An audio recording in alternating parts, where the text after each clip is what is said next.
Assalamualaikum warahmatullahi wabarakatuh. Perkenalkan, nama saya Haris Irfandito Putra Anandi dengan NPM 2008 2010 177.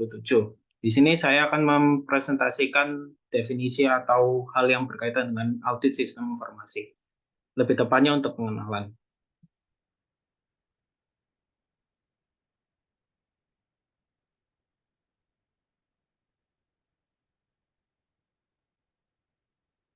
Berikut ini adalah tabel kontennya. Yang pertama kita akan membahas tentang definisi audit sistem informasi, kemudian kita akan membahas tujuan audit sistem informasi, kemudian ada tahapan dari audit sistem informasi, dan yang terakhir ada kesimpulannya.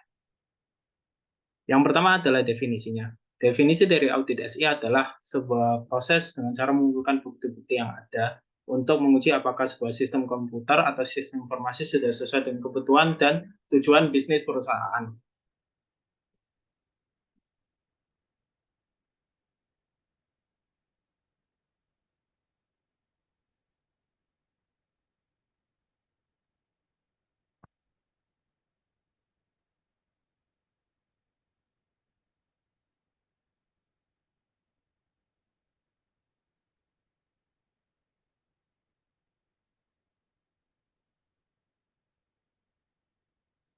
Kemudian ada tujuan dari audit sistem informasi.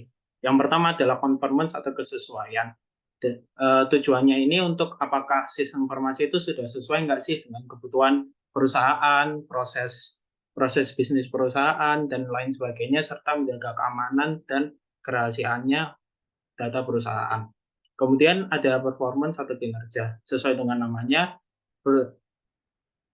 tujuan dari tahap ini adalah untuk apakah SI sudah digunakan dengan sesuai proses bisnis yang sedang berjalan oleh perusahaan atau tidak. Kemudian ada tahapan audit sistem informasi. Yang pertama, plan.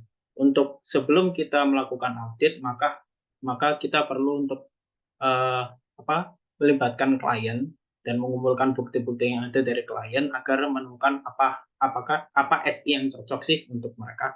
Dan kemudian dilanjutkan dengan tes kontrol, di mana kita menguji apakah SI sudah sesuai secara efektif yang di sini apakah sudah berjalan sesuai dengan tujuan bisnis perusahaan, terus dan juga melibatkan pengujian kontrol resiko pada level maksimal sebagai acuan untuk pengurangan biaya testing agar tidak terjadi pembedakan.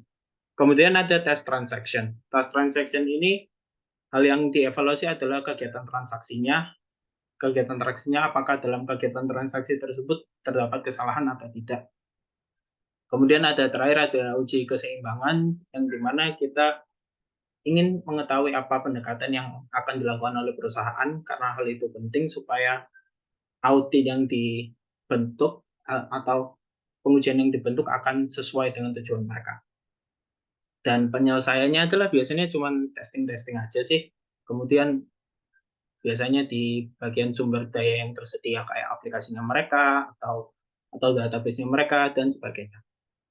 Kesimpulan yang dapat diambil dari hal ini adalah dengan hidup di era yang modern ini, kita terdapat banyak hacker, ransomware, malware, dan sebagainya. Oleh karena itu, keamanan SI menjadi salah satu hal yang sangat penting agar tidak terjadinya kebocoran data atau rahasia yang dalam oleh perusahaan. Untuk menjaga keamanan data tersebut, maka perlu dilakukan audit terhadap SI yang dibuat oleh perusahaan. Dalam melakukan audit tersebut perlu diperhatikan hal-hal detail agar SI yang dibuat sudah sesuai dengan tujuan bisnis yang akan dicapai oleh perusahaan. Sekian dari saya, terima kasih. Wassalamualaikum warahmatullahi wabarakatuh.